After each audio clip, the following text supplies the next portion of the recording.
मेरी बदसूरती मेरा अभिशाप थी या वरदान। कहानी। जब जब मैं अपने अतीत में झांकती हूँ तो कभी कभी मैं ये बार बार सोचती हूँ कि मेरी बदसूरती मेरा अभिशाप थी या वरदान।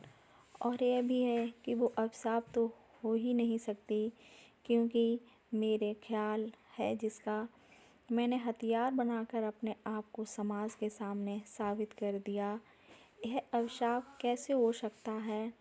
मैं रूपाली अतीत की गहराइयों में खोती जा रही हूँ। आज मैं जिस मुकाम पर हूँ उससे मीलों दूर है मेरा अतीत, या यूँ कहें कि कई प्रकाश वर्ष तो अतिशयोक्ति नहीं होगी। मेरा जन्म राजस्थान के पिछड़े दूरस्थ गांव में हुआ था। मैं एक सामान्य और गरीब लेकिन स्वाभिमानी परिवार में हुआ था। जहाँ मैं आज खड़ी हूँ वहाँ की मैंने कल्पना भी कभी नहीं की थी।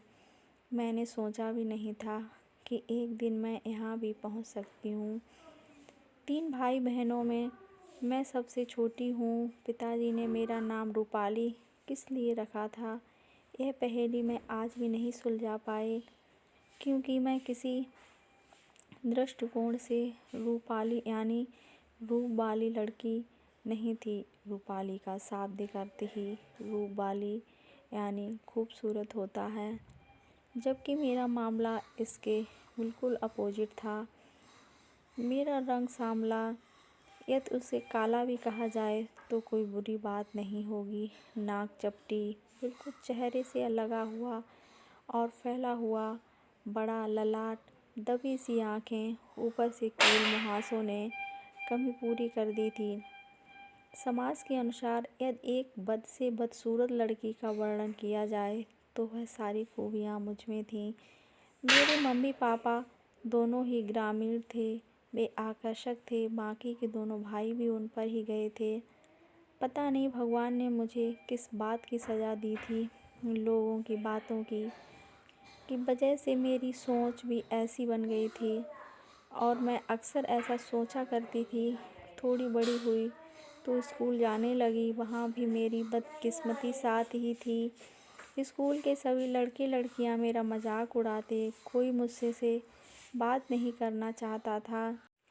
मैं जहाँ बैठती थी वहाँ पर से सब बच्चे दूर चले जाते थे। टीचर भी गाए बजाए कटाक्ष कर ही दिया करते थे। मैं धीरे धीरे बड़ी होने लगी। 8वीं तक तो घर वालों के दबाव से स्कूल गई, मगर अब जाने का साहस नहीं कर पा रही थी। मैंने मम्मी पापा को लड़ झगड़ कर आखिर मना ही लिया कि मैं घर पर रहकर ही पढ़ाई करूँगी। आजकल बहुत सारे पत्राचार के कोर्स उपलब्ध हैं। मैं पढ़ाई में भी कोई खास प्रतिभावान लड़की नहीं थी जो घर बैठकर कोई उपलब्धि हासिल कर सकूं। लेकिन जैसे ही माता पिता की भी इच्छा थी कि थोड़ा पढ़ लूं, वह इसलिए कि शायद पढ़ी लिखी कोई लड़का मिल ही जाएगा। इसी वजह से मेरा मन भी हुआ कि मुझे अपनी पढ़ाई निरंतर रखनी चाहिए। खैर, मैंने ग्रेजुएशन कर लिया, वह भी साधारण अंकों से। इस बीच मेरे दोनों भाइयों की शादी हुई और हमारे घर में 2 भाभियाँ आ गई थीं। मैं भी बड़ी हो गई, लेकिन मेरा यह रंग रूप वैसे ही मेरे साथ आगे बढ़ता रहा। इस बीच मेरे रंग रूप की प्रसिद्धि इतनी फैल गई थी कि कोई रिश्ता आता ही नहीं था। कभी कभार यदि कोई ढंग का रिश्ता आ भी जाता तो वो मुझे रिजेक्ट करके चले जाते। सच्चाई यही भी थी कि मेरी किसी भी गैर के साथ पिताजी भी नहीं बांधना चाहते थे, क्योंकि रिश्ते का सिलसिला आने के दौरान एक बार तो हद ही हो गई कि शादी का बिचौलिया 35 साल का विकलांग का रिश्ता लेकर मेरे घर आ गया। पिताजी बहुत गुस्से में हुए, उन्होंने उसे उल्टे पांव भगा दिया। लेकिन मेरे जहन में एक ही बात गहराई से बैठ गई कि बदसूरत होना कितना बड़ा गुनाह है। हालांकि अब मेरे माता पिता की भी चिंताएं बढ़ने लगी थीं, लेकिन हाँ, एक बात को लेकर मैं बहुत ही खुशनसीब थी कि मेरे माता पिता या परिवार ने मेरा कभी मनोबल नहीं गिराया और ना ही भूल से भी कभी मुझको कमतर ही माना। वे मुझे हौसला देते रहे। अब मेरी उम्र भी बढ़ने लगी थी और घर वालों की चिंता भी मैंने बीए के साथ साथ बीएड कर लिया। साथ ही पिताजी को भी कह दिया कि पिताजी, मुझे आप अपना बेटा मान लीजिए, मुझे आपके घर से विदा मत कीजिए। मुझे शादी नहीं करनी है, मैं हमेशा आपके साथ रहना चाहती हूँ, आपकी सेवा करना चाहती हूँ। कुछ बातें पिताजी से नहीं कह सकती थी। वह बातें मैंने माँ को कह दी कि मम्मी, मैं आपसे यह वादा करती हूँ कि मैं कभी भी आपका लोगों की इज्जत को रत्ती भर भी आँच नहीं आने दूँगी।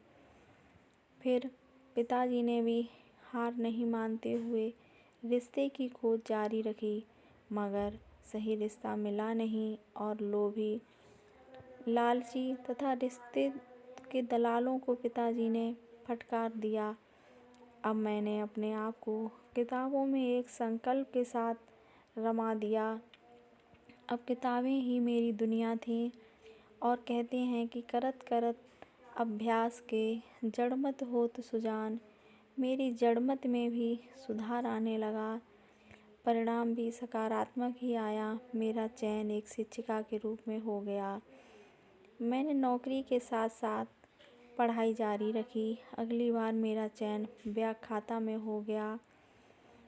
अब मेरा मनोबल 7वें आसमान पर था, क्योंकि मैंने पहले ही कहा था कि मैं साधारण सी पढ़ने वाली लड़की हूँ। और मैंने पढ़ाई जारी रखी क्योंकि अब मेरी सहेलियाँ किताबें ही थीं। उन्हीं के साथ उठना बैठना तथा उन्हीं के साथ सोना जागना, इसी का परिणाम यह हुआ कि दूसरे चांस में मेरा राज्य लोक सेवा आयोग की परीक्षा में 11वें स्थान पर चयन हो गया। अब मैं एक प्रशासनिक अधिकारी हूँ। जब जब मैं अपने अतीत में झांकती हूँ तो कभी कभी यह बार बार सोचती हूँ कि मेरी बदसूरती मेरा अभिशाप थी या वरदान। और यह भी है कि वो अभिशाप तो हो ही नहीं सकती, क्योंकि मेरा ख्याल ही जिसको मैंने हथियार बनाकर अपने आप को समाज के सामने साबित कर दिया, वह अभिशाप कैसे हो सकता है। आज मेरी उम्र 30 साल है और अच्छे रिश्ते भी आ रहे हैं, लेकिन मैंने मेरा जीवन मेरे माता पिता को अर्पित कर दिया है, जिन्होंने मुझे कभी हारने नहीं दिया और अपनी कमजोरी को अपना हथियार बनाना सिखाया।